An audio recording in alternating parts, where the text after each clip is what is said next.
Баткен шаардык мэриясы жеке ишкерлер менен биргеликте кала тургундарын ун менен камсыздоо боюнча иш алып барууда. Ар бир жаранга бир мүшөк гана ун сатып алууга уруксат берилип, баасы да көзөмөлдөнүүдө. А бирок калаада бир гана жерде ун сатылып жаткандыктан кезекке тургандардын саны азайбай жатат.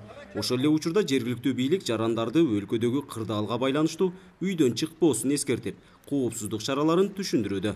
Көчөгө көп чыкпай, эл көп чогулган жайларга барбай, балдарды, кары-картаңдарды сыртка чыгарбай, үй шартында сактанууга чакырабыз. Мэрия тарабынан түшүндүрүү иштери жүрүп атат. Элчиликкен. Ун алуу үчүн ушундай болуп атат, алыс тургула деп кайра түшүндүрүү иштерин мэрия тарабынан, жергиликтүү бийлик тарабынан жалпы эле түшүндүрүү иштери көчөлөрдө, ун саткан жерлерде баарында түшүндүрүп келатабыз.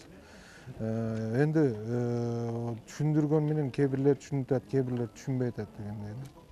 Абдиламит Файзулаев 60 чакырым алыстан ун сатып алуу үчүн облус борборуна келген.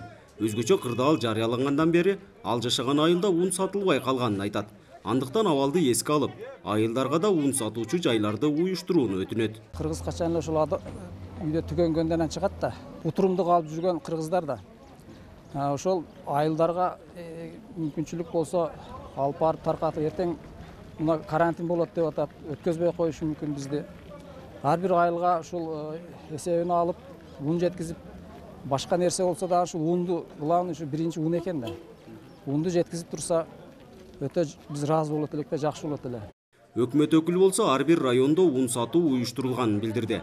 А бирок шаар четиндеги айылдагылар калаадан соода кылгандыктан ушул таптада ун алуучулардын катары суюлбай жатканын кошумчалады.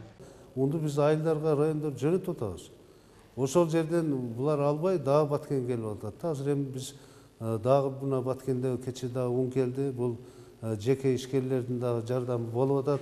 Биз өзүбүз ошолор менен түз байланышып, баасыны ушул антимонополиядан коюлган баадан жогору көтөрүзбөй, ушул ундарды, майларды саттырып атабыз.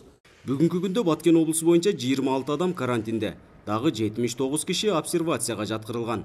Дубанда 21 март күнү бир адамдан коронавирус аныкталган. Башка учур катталган жок.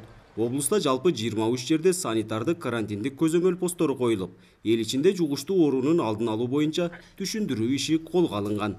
Нургазы Жайнаков, Рысбек Мазайыт уулу, Ала Тоо 24, Баткен облусу.